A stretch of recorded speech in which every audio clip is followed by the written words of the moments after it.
Hi everyone. In this video, I'm going to be starting to explain the Anato-Bee learning objectives and giving you a little bit more detail and ways to understand and contextualize the material. It's a lot of material, so I'm just making quick tidbits per learning objective so you can watch one per day or maybe a few per day so that you can kind of internalize what they're saying. So I'm going to start on unit one in anatomy on the first learning objective. So the learning objective we're focusing on today is list the organ systems and their primary functions. So let's start off with, before we get into what the organ systems are, first we need to understand what an organ system is, right? So I'm sure if you guys are taking anatomy, you've heard of what a cell is. A cell is the most basic unit of life, right? So a cell, most basic unit of life. And a cell is basically the smallest functional unit. It can carry out functions like generating energy and like purifying, detoxing, or producing proteins, things like that. So when I think of cells, I think of like um muscle cells or even smooth muscle cells whose sole function is just to contract, right? So the function is just to contract. They have very basic functions, right? So it's not complex at all. One cell can do it. Then when you go, and what happens when you put multiple cells together? Well, when you put multiple cells together with similar structure, you get a tissue. So a tissue is a group of cells that have similar structure and accomplish a more complex function. So let's kind of put a formal definition to that, right? So a tissue is a group of cells that with similar function structure that work together to accomplish a common function, right?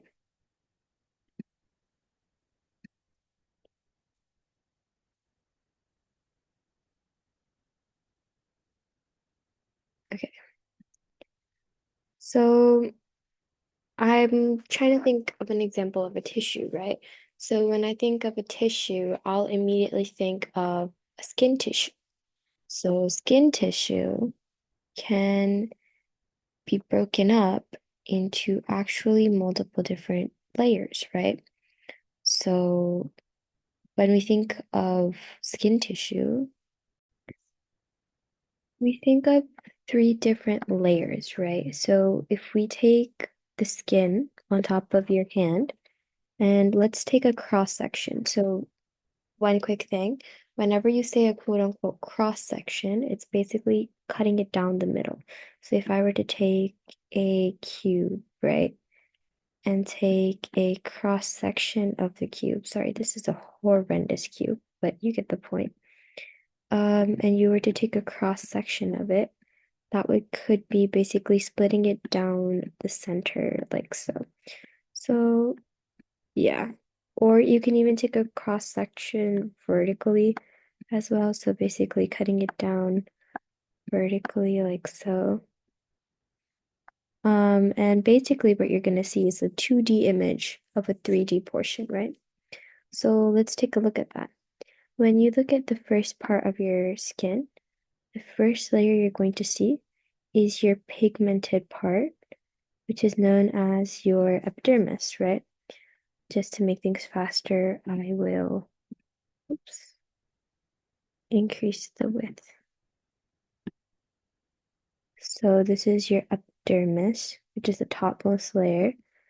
And this is composed of multiple types of cells, right? And I'm going to draw one more layer before fully explaining everything, because I feel like that would make a little bit more sense.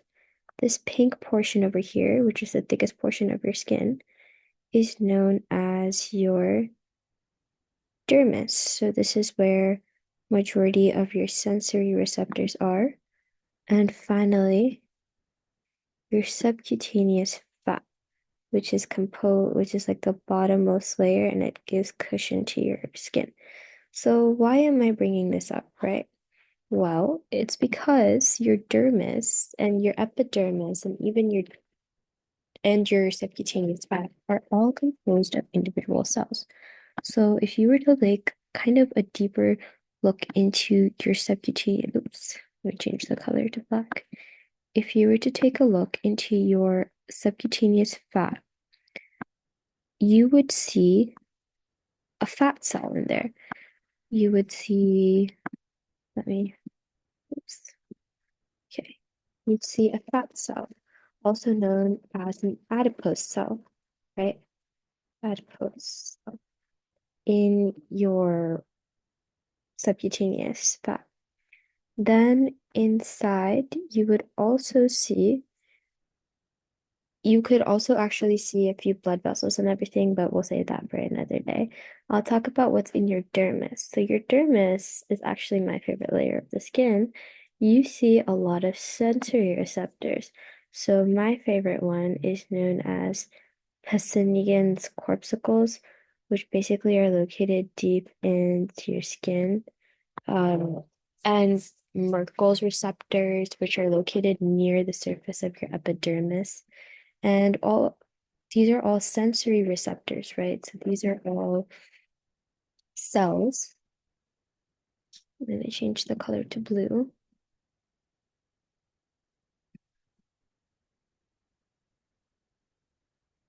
Sensory receptors, right? So your dermis is composed of sensory receptors, and your epidermis, it's colored, right? So it contains pigment cells known as melanocytes, melanocytes, right? So what it does is it basically gives your skin the color that you see associated with it. So that's why notice how there are multiple types of cells that come together to accomplish the function of skin.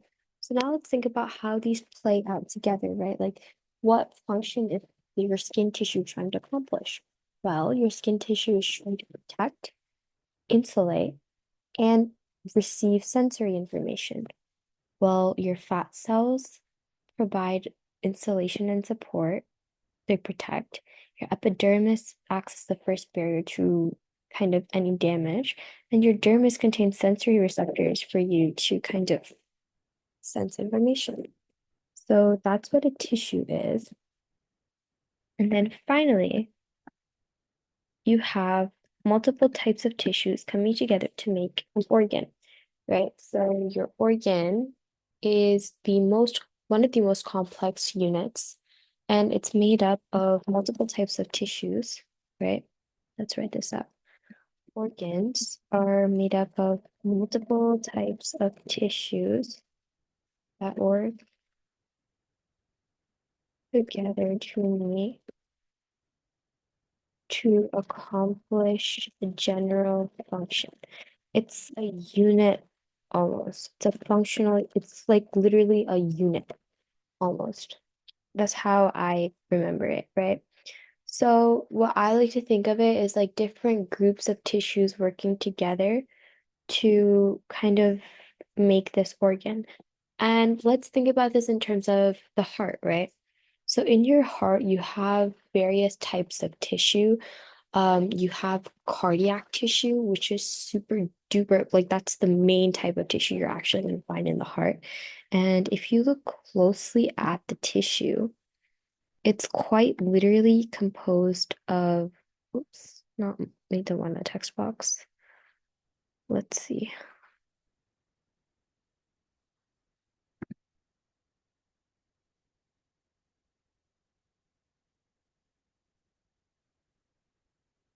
Okay, there we go. So if you zoom in, you kind of take a box and you zoom in, what you're literally going to see is a bunch of cardiac cells, right? Which are basically cardiac muscle cells, that work together, these cells. So I'm going to draw a really interesting image. This is your cardiac muscle cells, which are striated. I mean, yeah, they're branched. They're working together and they're constantly, the function of these tissues is just to contract. Contract. So then in the heart, there are, I wouldn't say there's more types of tissue, but I guess you could say that there's adipose tissue, which is fat tissue a little bit, which protects and insulates the heart. It's also accumulation of cholesterol, if you've heard of it. There's also a different type of protective sheath over the heart, which is known as your pericardium, which is made out of visceral cells or squamous cells. So basically, these cells are very tiny, almost irregular shaped cells, which are kind of shaped like blocks, right? Like so. And what these do is they act as your protective barrier for the heart. So the squamous epithelium. So these different types of tissues work together to do different things for the heart, right?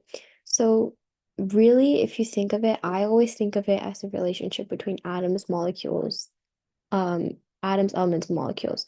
So atoms, or I compare them to cells, right? So they're the most fundamental part of matter. Atoms are matter and cells are biology. And you can put together cells to form elements and molecules. Elements and molecules are kind of synonymous in this case, which form tissues, right?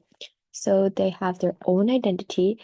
And usually, when you're talking about an atom or a molecule, you're usually talking like you don't talk about atoms, you talk about elements and molecules because they're combinations of um those atoms.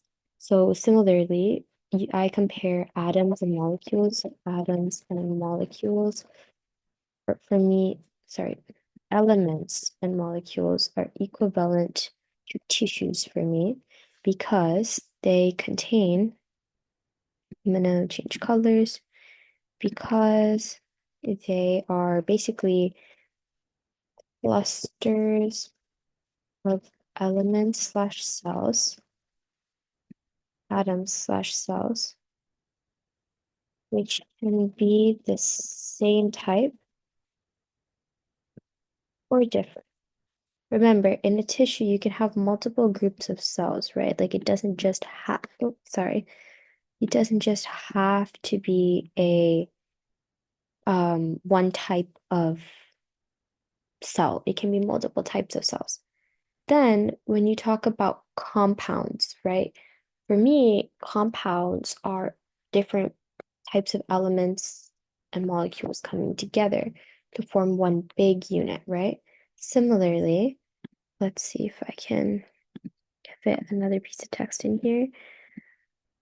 Similarly, organs for me are equal to compounds because they incorporate everything, incorporate elements and atoms.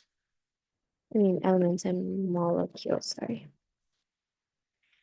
So that was how I remember it, right? So it's really helpful to keep synonyms in your brain so that it helps you kind of connect and contextualize. So that was for this slide. I'm going to clear my drawings. And okay, so now let's get to organ systems. So I think you might have noticed the pattern here. You start clustering different types of things, they become bigger versions. So in other words, clusters of cells are tissues, clusters of tissues are organs. So what are clusters of organs? Organ systems. So organ systems are collections of organs that do very generalized functions, right? So basically, so far we've seen very microscopic functions, building it up and building it up and building it up. So I'll show you guys kind of an example throughout one of these body systems about how a cell will build its function to a tissue, and the tissue will build its function to an organ, and the organ will build its function to the whole organ system. So let's see, right? We have 12 different types of organ systems. For the anatomy purposes, I would just generally memorize the general functions. It's mainly common sense if you think about it. And I'll show you why, right? So organ systems do interact with each other to accomplish more general functions, right? So I'm going to actually start with this image over here.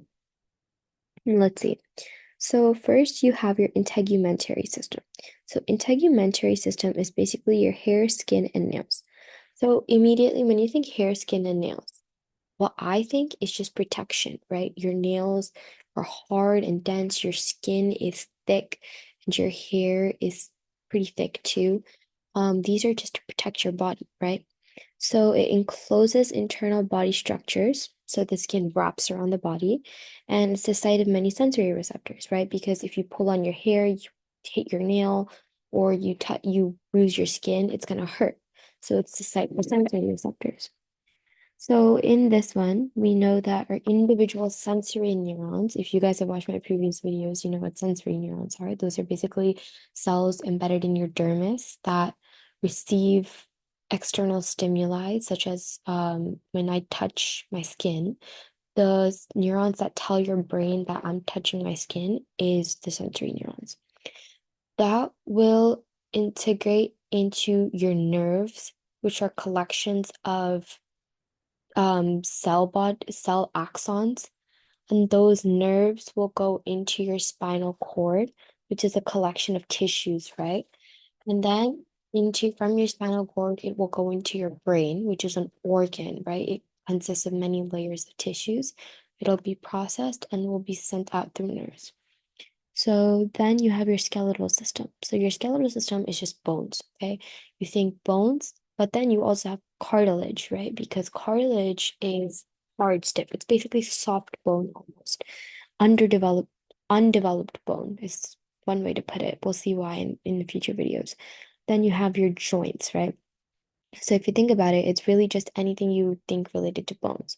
Actually, this picture is missing ligaments. Ligaments are also part of the system because it connects muscles to bones. Then we have the muscular system, which basically contains skeletal muscles and your tendons, right?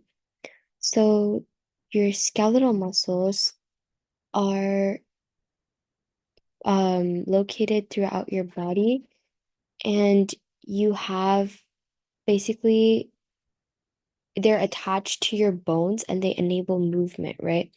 So with the skeletal system, they enable movement and it also helps maintain body temperature.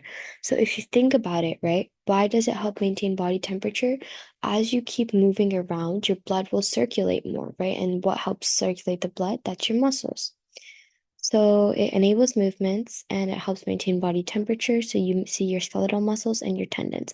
So the reason why they specify skeletal muscles is because if you think about it, your skeletal muscles, that's what we classically think of muscles, right? Like your calf muscles, your quadriceps, things like that.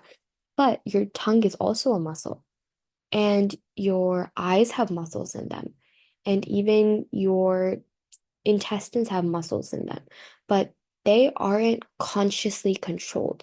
We don't control them like we control our skeletal muscles. Like we think and we move our skeletal muscles. These are autonomically controlled, right? So they just generally move.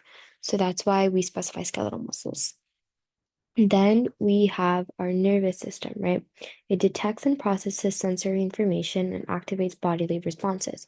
That's all really complicated just to say that it takes in stimuli, such as anything you're listening to, seeing, feeling, tasting, or hearing, and then processes it and responds to it, right? So it consists of your nerves and your brain. Then you have your endocrine system. Okay, so the endocrine system is kind of a little complicated.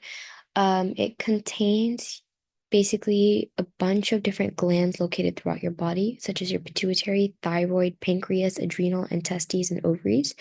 And what it does is it secretes hormones. So hormones are basically signaling molecules which communicate with different structures in your body through the bloodstream, and it regulates bodily responses. So, what it means by that is when you think of your body temperature, or you think of anything, your heart rate, or you think of sweating, fever, internal temperature, all of that is controlled by your endocrine system.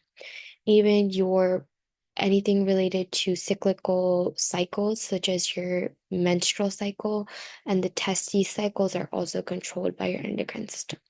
Then you have your cardiovascular system. So the main function is to deliver oxygen and nutrients to the tissues, right? And it equalizes temperature in the body. So this kind of connects back to the muscular system, where blood circulates heat throughout the body, right? Because moving produces heat, and blood helps to distribute that heat. And your cardiovascular system, well, it contains blood, and blood carries oxygen through red blood cells to the different parts of the body.